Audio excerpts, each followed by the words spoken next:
Hi friends, welcome back to my channel. If you're new here, my name is Angela and I am headed back to Europe for another month-long trip. If you've been following my channel for a while, you know that a few months ago I was actually already in Europe and I went to 10 different countries. I did a Mediterranean cruise. I went solo traveling for a little bit and then I met up with my friends for the last portion of my trip, and immediately after that trip I came home and I was like, I need to go on another trip. So I started doing my research. Originally I wanted to go to Asia because my sister's going to be going on exchange there, so I figured I would head over there with her and pop over to a couple of different countries. But while I was looking into the prices of plane tickets, I realized that it was so expensive. I don't know if it's just this year or the timing or what, but the cheapest flights that I could find with like 3 different stops were like over $2,000, and the flights that were non-stop or had like one stop were like over $2,500. So I figured with that amount of money I could do so much more traveling in Europe. So in this video I'm going to take you through the process that I went through to plan this trip, what my itinerary is, what kind of research I did, as well as give you some tips that I learned along the way that I think would be helpful for anybody out there who is planning their next trip. If I'm looking down a lot, it's just because I have my laptop here, which I have all of my notes and everything on. So first I'm going to go through my itinerary with you and show you what I have planned for this trip, which countries I'm going to and what I'm planning to do, and then I'll go into kind of the nitty-gritty of how I plan my trip and the tips that I have for you as well.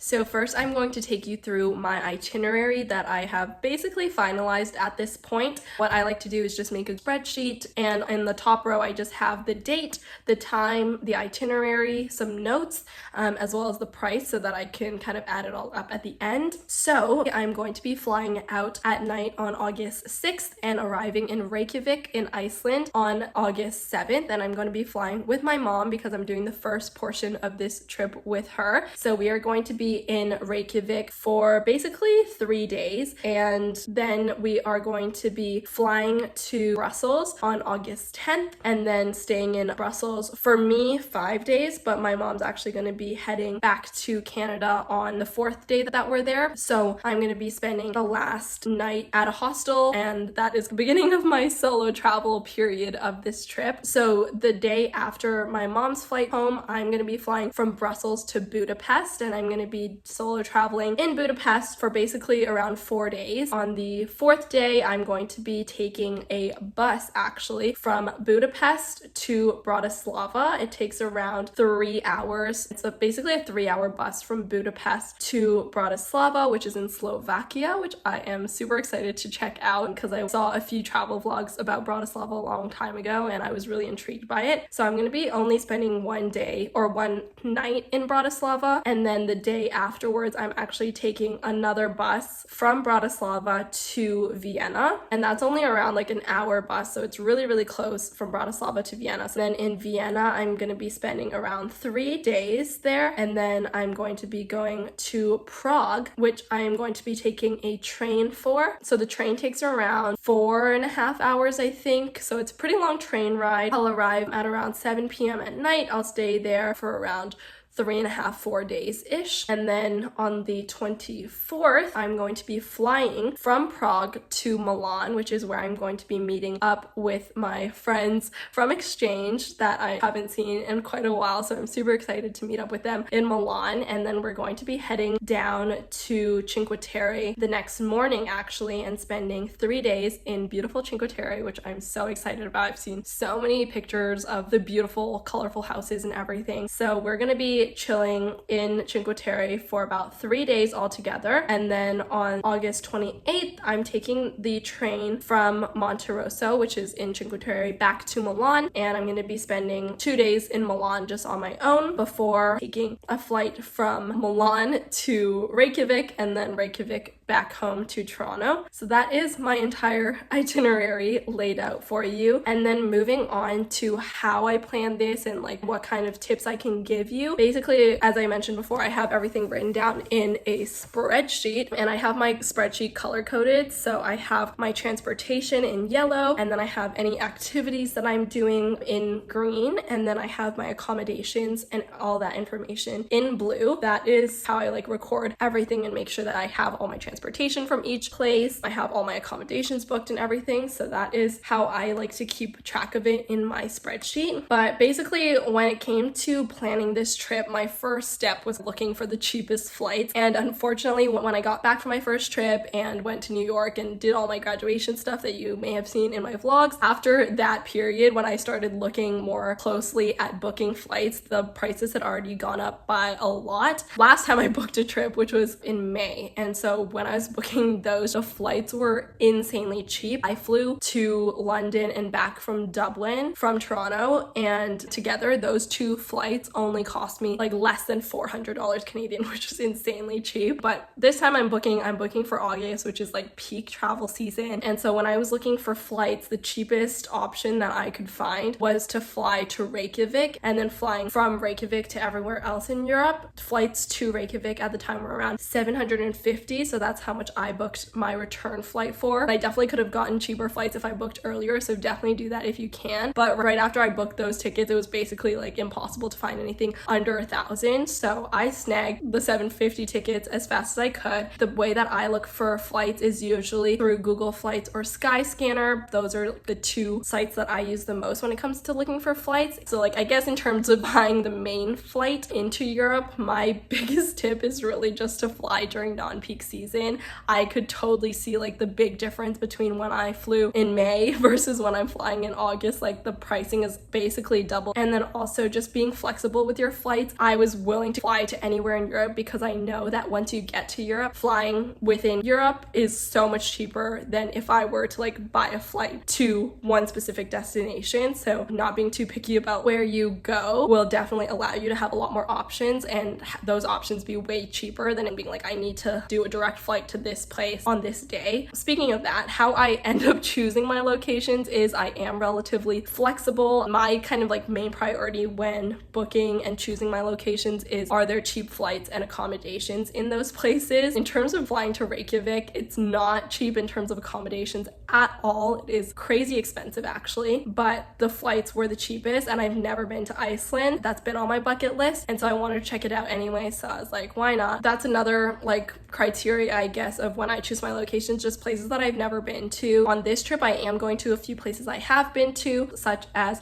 Prague and Vienna, but I went there when I was like less than 5 years old, so I don't remember anything, and I want to go back. And they're like really, really popular, beautiful cities that I've heard amazing things about, and I totally don't remember. So I am going to be going back to those places. I'm also going back to Italy, which if you saw my previous vlogs, you know I just went there during my Mediterranean cruise. But it's Italy. I freaking loved it. It's been like top of my bucket list forever, so any opportunity to go back to Italy. When my friends were like, we're gonna be in Italy for a while, I was like, let me join you there, because pizza, pasta, beautiful views, what more can you ask for? So I am going back to Italy, but mainly just to go see my friends who I haven't seen in quite a while. And then in terms of choosing my location, I personally just prefer bigger cities, more like touristy cities, I would say, especially when it comes to solo traveling. I know that there are so many beautiful cities that are like not touristy and like not as popular, and I've been to a lot of those as well. But when it comes to solo traveling, I prefer going to the bigger cities just because, first of all, I can basically reach everything through public transit, which is usually excellent in these big cities. There's also a lot more to see in like a smaller area and a lot of good food. So that's typically why I prefer going to big cities, and they're usually way cheaper to fly into as well. Moving on, how I choose my transportation. As I mentioned through my itinerary, I'm going to be taking planes, trains, and buses. So when it comes to traveling in Europe, you do have quite a few different options. For those longer distances, I obviously am going to go with a plane. Especially in Europe, it can be really cheap to travel by plane. Actually, you can get plane tickets for so cheap. Like some of my plane tickets that I've bought are like $20 or something crazy like that you can never find here in Canada. But when it comes to those shorter distances, like I mentioned in that kind of like patch where I'm going to Budapest, Bratislava, Vienna, and Prague, I do prefer taking trains and buses just because they are pretty convenient. The good thing about trains and buses is that they usually leave from the city center instead of having to go to an airport that could be like an hour away. They usually pick you up like right in the city center, super convenient location. You don't have to go and like wait a few hours in an airport or anything like that. When it comes to deciding between these transportation options, I typically mainly just look at the price. You usually have the option of flying like low-cost carriers. In Europe, that would be like Ryanair, EasyJet, Wizz, that sort of airline, or you can travel with the regular airlines. A big difference that I see when it comes to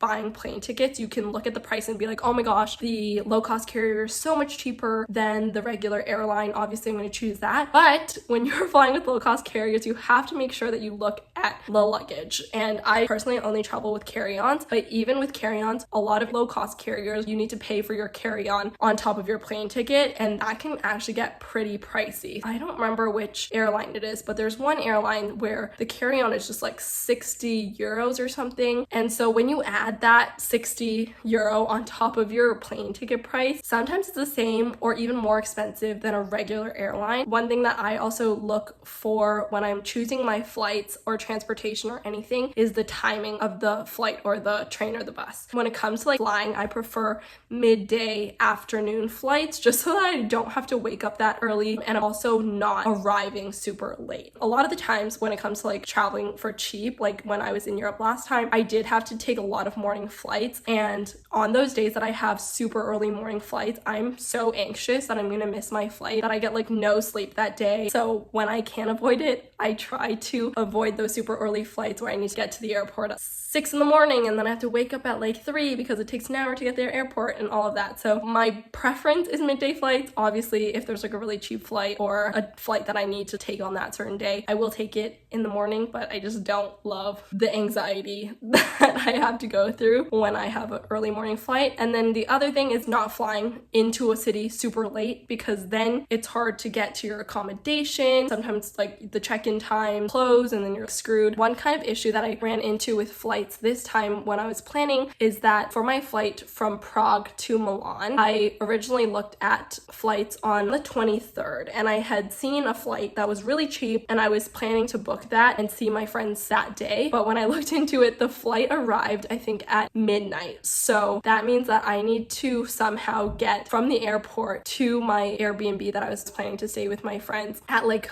1 in the morning if it was delayed or if it took a while for me to get off the plane or anything like that. I was gonna have to figure that out at like 1 in the morning. When I did a little bit more research, there was no trains from the airport at that time. They stopped at like midnight, I think, and I would essentially highly risk being stranded. And so when I looked closer at that and saw that that was the timing of the flight, I was like, absolutely not. So I ended up booking a flight the day afterwards. Another thing that I make sure to consider when choosing my transportation is the location that it departs and arrives, and also its proximity to my accommodation. Being really careful of where a plane will fly from is also super important. An example of this is that when I was looking at flights from Brussels to Budapest, they had a lot of low-cost carrier options that were pretty affordable. But when I looked more closely, I realized that all of the low-cost carriers fly from an airport that is like an hour and a half away from the city. I was looking into that, I was like, what the heck? Why is the airport so far? And then I realized that if I took the flight with Brussels Airlines, it flies from the actual Brussels airport, which is way closer and convenient to get to. So definitely make sure that when you're looking at your flights, you're specifically looking at the exact airport that it's leaving from, because sometimes if you type in just like the city that you're flying from, it'll give you an airport that's like far away and not convenient at all. So beware. Moving on to accommodation. This time around, I am staying in Airbnbs, hotels, and hostels. So those are typically your most popular options. For hotels, I typically book off of booking.com, and for hostels, I'll usually book them off of booking.com or Hostel World. Those are just the ones that I gravitate towards, but I'm pretty sure there's like a lot of good options out there. One tip that I do have for booking accommodations through these channels is that for some some reason, when you use like the app of some of these websites, they actually give you a better deal. Like especially for booking.com, I book almost like everything on booking.com just because I like the filters and like how it displays everything. But when I'm on my phone app, they give you like a mobile deal, and it's actually cheaper than if you just booked it off the website. So if you are looking for slightly cheaper accommodation, sometimes booking through the app will get you the better deal. Speaking of that, obviously when it comes to accommodation, my first priority in choosing is always price. It obviously depends on your type of accommodation as well as the city that you're in. During my solo travel part, as well as with my mom, we're staying in a private room in a hostel. With my friend in Italy, on the first night, we're going to be staying at a hostel in Milan. I love staying at hostels. A lot of people are like iffy about hostels. They're like scared of them. They're like grossed out by them, but I've had amazing experience with hostels. You have so much more opportunity to meet people and cheaper than hotels, usually, not always. Another thing that I take into consideration is obviously the location. That's like most important for me. I try to look for accommodations closest to the city center or close to metro and train stations. I typically like to find the ones that are like the closest to the city center, and even if I am paying like a little bit more money for an accommodation in that area, I think it's worth it because ultimately you're spending less money on public transportation. Another thing I look at is obviously ratings. I look at the accommodations that have the most reviews and the best ratings. Another thing I take into consideration is free cancellation. It is usually a little bit more expensive, so you want to see if like the price trade-off for having it be free cancellation is worth it. But if it is just like a few dollars, usually I do pay for it just in case something changes during my trip. And my last tip when it comes to hostels specifically is that I personally like to look for the ones that offer a little bit of privacy, whether that's like an enclosed capsule or just has like a little curtain that you can close. So that's something that I personally like to take into consideration as well. So now that we've kind of gone through how I choose my transportation and how I choose my accommodations, my last kind of point is how I choose my activities. My main way of choosing restaurants and things to do in the city is primarily just to watch a bunch of YouTube videos, like the vlogs that I make. I love to watch other people's travel vlogs as well, just to see what are the top attractions, what's worth seeing, what foods are good, and all of that. So that's how I like to do most of my research. And then I like to go in Google Maps and I create lists for all of the top attractions and restaurants and like must-do things in the city. And so I have like a bunch of these lists for so many different cities. I can like put it here and like scroll through them and you'll just see how many lists I have. So if you want any of these lists, you can definitely comment below and I will try to send the link out to you for a certain city if you're looking for it. I personally don't like to pre-plan my activities too much before going to a destination. I like to choose what I do the day of or the day before and just be a little bit more flexible and spontaneous with that. But if there is like an organized activity that I want to take part in, I will book those and I'll put them into my actual itinerary. So for example, when I'm in Reykjavik, I want to do like the Golden Circle tour. So for that, because we're not renting a car, I booked a tour for that through Viator. And the good thing about booking through Viator is that they are usually like free cancellation until like a day before. So it's actually really, really convenient. Anyways, yeah, aside from those activities that I pre-book, I just like to have my Google Maps of all the places that I've marked down when I get to a city and then kind of like figure out my route, figure out how to hit the must-see attractions when I'm in a certain place. And so that's basically how I like to travel. And then also when it comes to solo traveling, I really like to go on free walking tours, just like the best way to kind of learn more about the city and to meet other people as well. And I usually book those on Guru Walk. So for those, I usually like to schedule those for my second day when I'm in a city, just because the first day I usually just arrive and I'm pretty dead tired from my transportation. So I just check into my hostel or my hotel and then I go explore the city by myself a little bit. Then on the second day, these free tours are usually in the morning, I find. So I'll wake up, go do the tour, hopefully meet some people, learn about the city. And then during those tours, the guides usually give some really, really good tips and recommendations. So then I can use those to kind of help me plan the rest of my trip, to know what I should be checking out for sure and what I can skip. Also, the good thing about that is that if you do meet people from your free walking tour, you can hang out with them for the rest of your trip or for the rest of that day. So that's why I like to do them pretty early in my trip. So with all that being said, that is essentially how I planned my 1 month trip to Europe, which I'm going to be leaving for very, very soon. And I am so excited for, because I love travel, obviously. But yeah, that is basically my entire itinerary for my upcoming trip and how I planned it. I hope this was helpful for you. If If it was helpful, make sure to give it a like and subscribe for more of my videos. My next video is probably going to be my packing video for how I pack for my 1 month in Europe in just one carry-on, so make sure you stay tuned for that, and obviously all of the other vlogs that are going to come out soon afterwards from my actual travels in Europe. So stay tuned for all of those, and I will see you in the next video.